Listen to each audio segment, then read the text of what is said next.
नमस्कार दोस्तों, ओम नमः शिवाय। आप सभी का स्वागत है आपके अपने चैनल पर। दोस्तों, सावन शुरू होते ही व्रतों का त्योहार शुरू हो जाता है। श्रावण, जिसे व्रत मास भी कहते हैं, इसी मास में मंगला गौरी व्रत भी धारण किया जाता है। इस दिन माता पार्वती की पूजा अर्चना की जाती है तथा इन्हीं को आराध्य मानते हुए मंगला गौरी व्रत धारण किया जाता है। इस वर्ष मंगला गौरी व्रत 2022 सावन के माह के कृष्ण पक्ष की प्रतिपदा तिथि अर्थात मंगलवार 14 जुलाई 2022 को रखा जाएगा। मान्यता है कि मंगला गौरी व्रत सुहागन स्त्रियां अपने अखंड सौभाग्य के लिए धारण करती हैं। सावन के दूसरे मंगलवार को व्रत धारण से ही इसका नाम मंगला और इस दिन माता पार्वती की पूजा की जाती है, इसलिए गौरी नाम से प्रचलित है। पौराणिक कथाओं के अनुसार इस व्रत का खास महत्व है।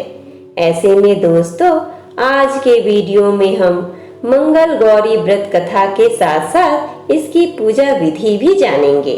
तो चलिए सबसे पहले हम मंगला गौरी व्रत की पूजा विधि सुनते हैं। धार्मिक मान्यताओं के अनुसार मंगला गौरी व्रत के दिन सभी पूजन सामग्री 16 की संख्या में होनी चाहिए।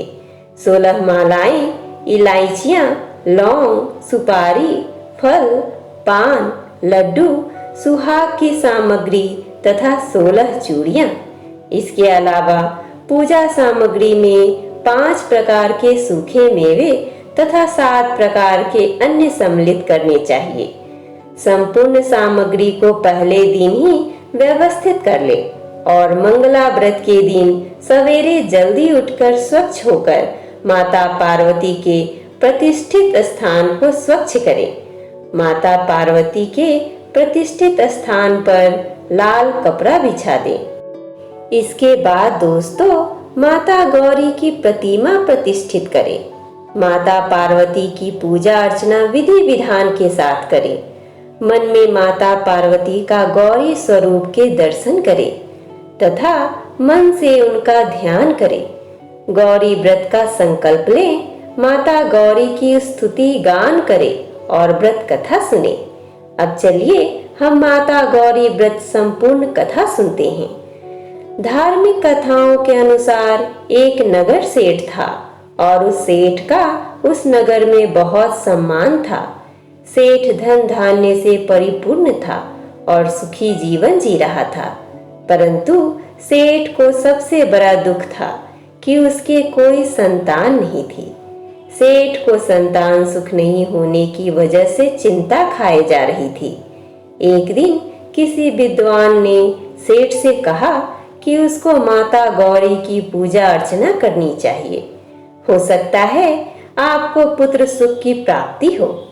सेठ ने अपनी पत्नी के साथ माता गौरी का व्रत विधि विधान के साथ धारण किया। समय बीतता गया। एक दिन माता गौरी ने सेठ को दर्शन दिए और कहा कि मैं आपकी भक्ति से प्रसन्न हूँ, आप क्या वरदान चाहते हैं। तब सेठ और सेठानी ने पुत्र प्राप्ति का वर मांगा। माता गौरी ने सेठ से कहा, आपको पुत्र तो प्राप्त होगा, परंतु उसकी आयु 16 वर्ष से अधिक नहीं होगी। सेठ सेठानी चिंतित तो थी, पर उन्होंने वरदान स्वीकार कर लिया।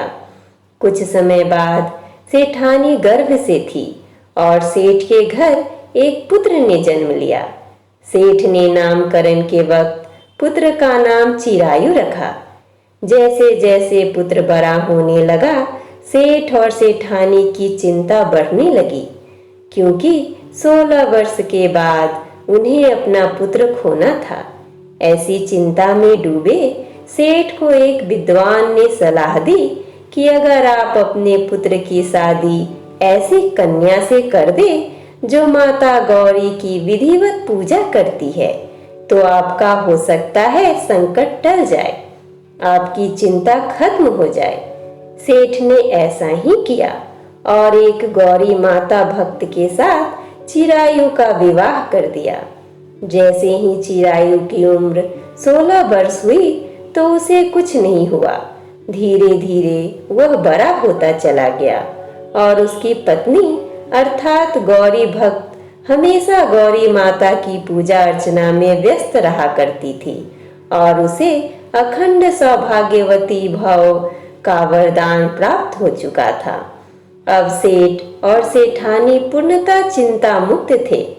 ऐसे ही माता गौरी के चमत्कारों की कथाओं के चलते इनकी पूजा अर्चना की जाती है, जिससे व्रत धारण करने वाले जातक कभी भी खाली हाथ नहीं रहते।